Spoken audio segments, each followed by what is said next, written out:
muere el tipo de cambio fijo que había en el país, que nadie le hacía caso, el 6,86 y el 6,96, y se impone desde mañana, por una resolución del Ministerio de Economía, un tipo de cambio flexible. Entonces, mañana empieza otra era en la política cambiaria de nuestro país. Amalia, ¿cómo estás? Bienvenida. ¿Qué te dice este cambio que se va a operar a partir de este lunes? Hola Cacho, Mavi, hola a todos ustedes, gracias por estar acompañándonos en esta edición dominguera, una edición que está cruzada por la pena por la situación en Venezuela. El 696, Cacho, estaba muerto, ¿no? El lunes será un entierro, como el entierro del pepino, más o menos. Eh, ya murió, ya nadie lo utilizaba. Ahora, para algunas cosas formales sí, ¿no? El gobierno usaba esta formalidad, por ejemplo, para el cálculo de impuestos aduaneros, por lo que refiere Mavi, o algunas otras cosas. La banca se aferraba de esta cotización para el cambio de dólares, así ganaba más. Pero en la vida real, un importador no podía importar a 6,96. Tenía que comprar en el paralelo, a cotización paralela, que estaba por encima del 9,50. Ahora el gobierno se lanza un poquito más allá y arranca con 9,73. De a poco 10, ¿no? ¿Qué diferencia habrá con el bolsín de la época del MNR y de Gonzalo Sánchez de Lozada? Que era una especie de fluctuación, Amalia, en la que gran parte de la responsabilidad precisamente estaba en manos del Banco Central. Ahora no, ahora es el mercado el que va a definir, claro, con ciertos ajustes que podría hacer el Banco Central, eso dice la resolución establecida por el Ministerio de Economía, para que no haya grandes variaciones, pero la gran diferencia es que antes el Banco Central era el que definía según la fluctuación que veía conveniente, cada día unos centavos en el bolsillo, y ahora este nuevo tipo de cambio va a ser el mercado que de alguna manera establezca el dólar que va a regir al día siguiente. Cada noche, hasta las 8 de la noche, dice la resolución ministerial, el Banco Central tiene que publicar digamos, el tipo de cambio que va a regir al día siguiente y así sucesivamente, excepto el fin de semana donde de alguna manera se paraliza. Eso también era parte del mecanismo del bolsillo que había antes en la época del neoliberalismo.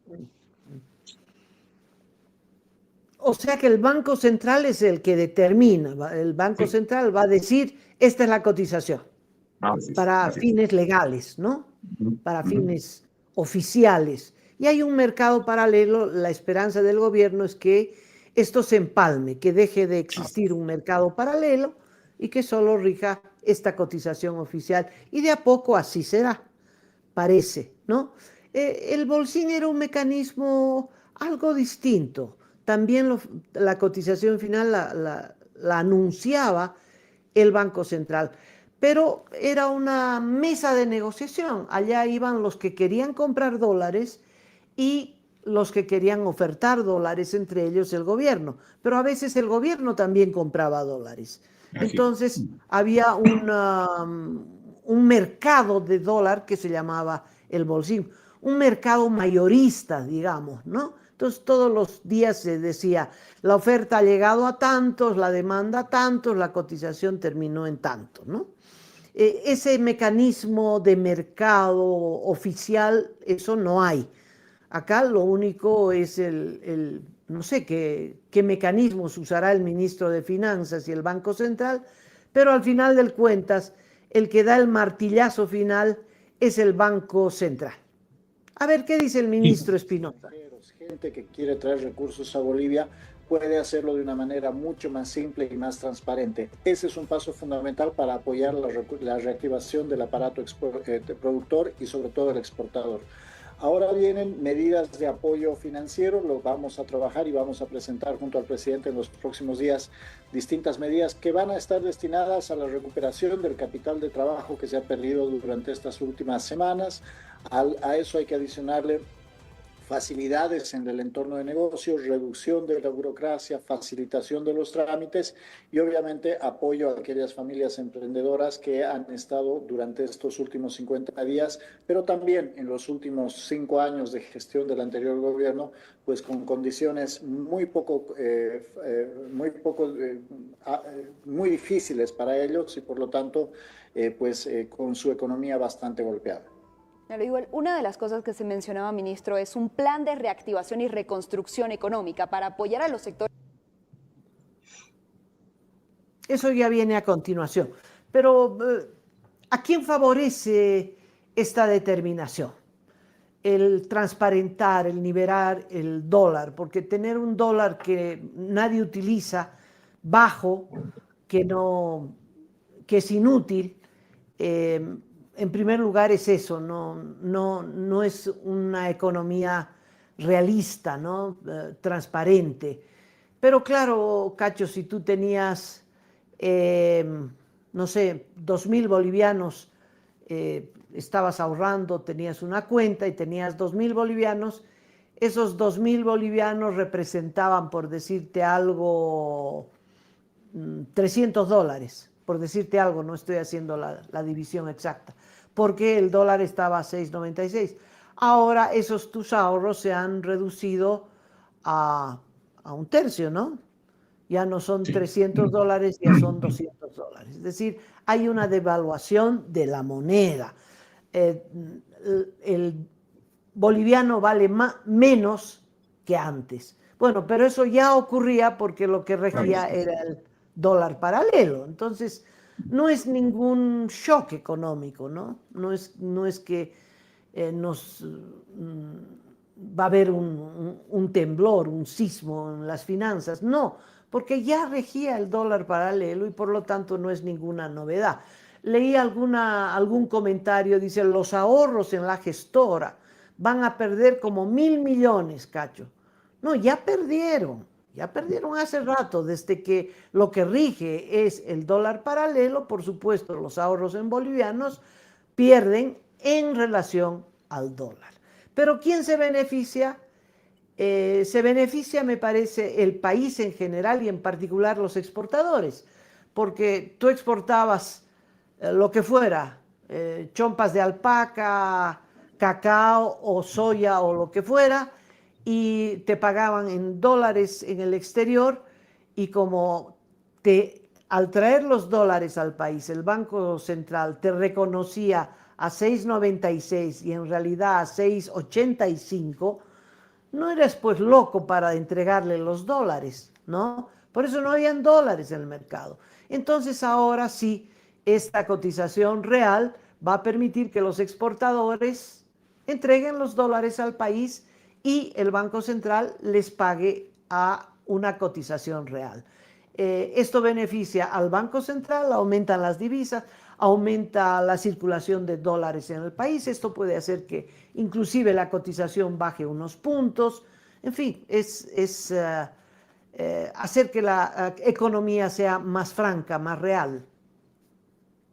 Sí, Amalia. Mira, el ministro de Economía ha dado varias entrevistas en estas últimas horas y me he permitido sistematizar en 5 argumentos el por qué explica Gabriel Espinosa este cambio, este nuevo tipo de cambio en el país. El primero dice, se sincera la economía reflejando la verdadera oferta y demanda de divisas.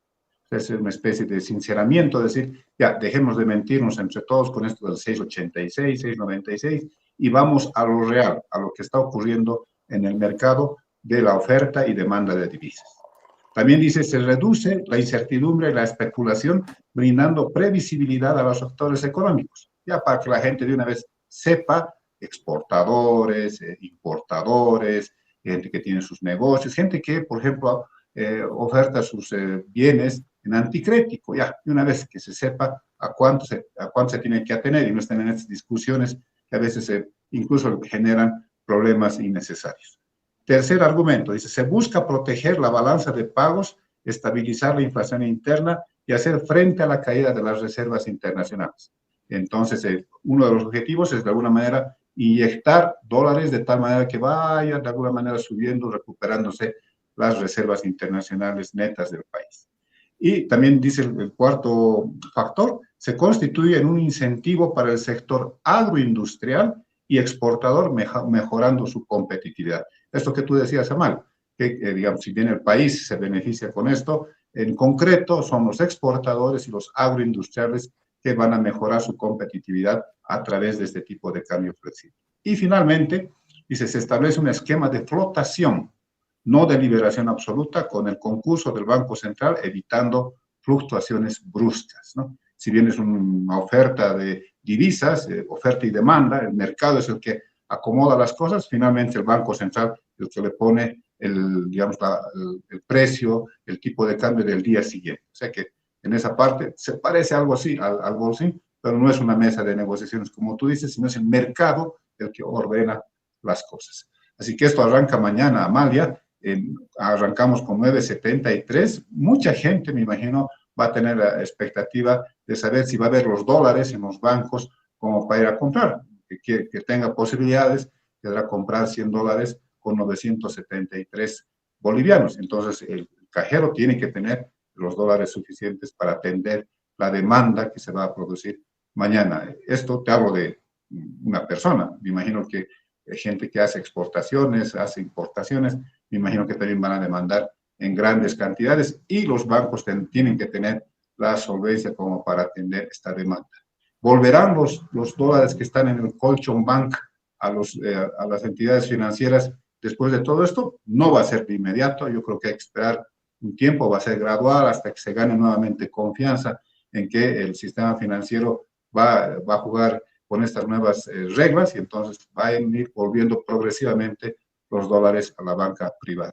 Lo otro, Amalia, la otra pregunta es, ya que estamos hablando de sinceramiento de la economía, esto se traducirá en el nuevo presupuesto general, que hasta ahora no lo tratan, Amalia, con toda seguridad que tiene que estar esto, se reducirá el déficit fiscal, habrá una especie también de esfuerzo de parte del gobierno de acompañar esta salida de la crisis agravada en los 53 días de bloqueo. Me imagino que sí, Amalia, porque todo el mundo se está apretando los cinturones, entonces yo creo que el gobierno también tendría que hacer eso.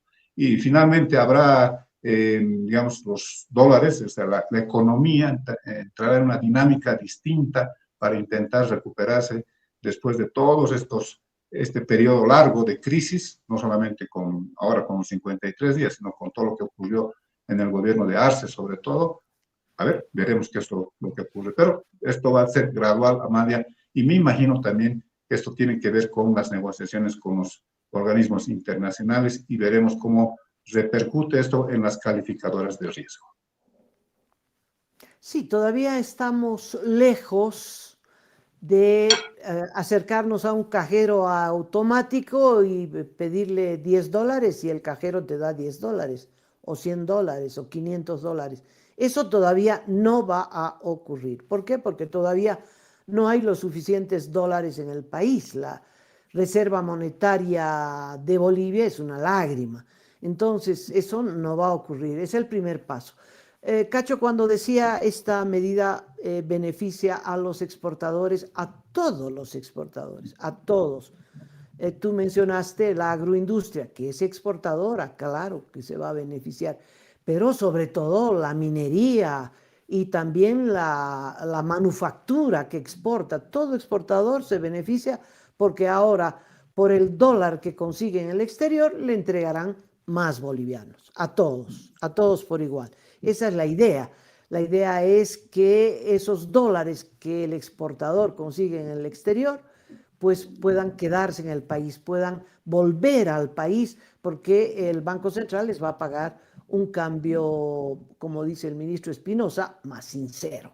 Bueno, veremos el impacto, Cacho, de a poco se hace, ¿no?